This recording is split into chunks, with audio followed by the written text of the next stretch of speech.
১৯ মে পল্লবীতে শিশু রামিসাকে ধর্ষণ হত্যার ঘটনা নাড়িয়ে দেয় পুরো দেশের হৃদয়। ৫ দিনেই আদালতে জমা পড়ে মামলার চার্জশিট।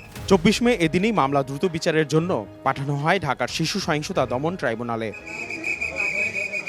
বিচারকের অবকাশকালীন ছুটি বাতিল করে অভিযোগ গঠনের মাধ্যমে ১ জুন শুরু হয় আনুষ্ঠানিক বিচার। ২ জুন মাত্র একদিনেই সাক্ষ্য জেরা সম্পন্ন, সাক্ষ্য দেন ১৬ জন। এরপর ৩ জুন আত্মপক্ষ সমর্থনের সুযোগ পান আসামিরা। দোষ স্বীকার করে আদালতের কাছে ক্ষমা চায় আসামি সোহেল রানা, কিন্তু নিজেকে নির্দোষ দাবি করে তার স্ত্রী স্বপ্না। ৪ জুন মামলার যুক্তিতর্ক উপস্থাপন করেন উভয়পক্ষের আইনজীবী। রায়ের তারিখ ধার্য হয় ৭ জুন। মাত্র ৫ কর্মদিবসে ধর্ষণ হত্যা মামলা নিষ্পত্তির দৃষ্টান্ত গড়ে দেশের বিচার বিভাগ। সরকারের সদিচ্ছার কারণেই মামলার দ্রুত বিচার সম্ভব হয়েছে বলে দাবি রাষ্ট্রপক্ষের।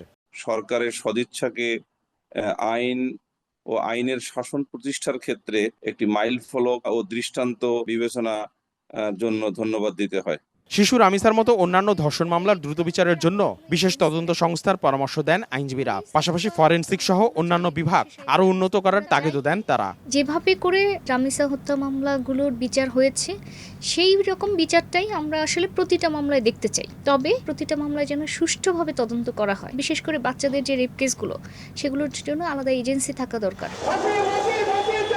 শিশু ধর্ষণ ও সহিংসতার মামলায় রামিসার ঘটনা এখন ন্যায় বিচার প্রত্যাশার প্রতীক। নিম্ন আদালতের রায়ের পর উচ্চ আদালতে গিয়ে যেন আইনি প্যাচে থমকে না থাকে বিচার, তার নিশ্চয়তা চায় সাধারণ মানুষ। আসিফ মোহাম্মদ সিয়াম, সময় সংবাদ, ঢাকা।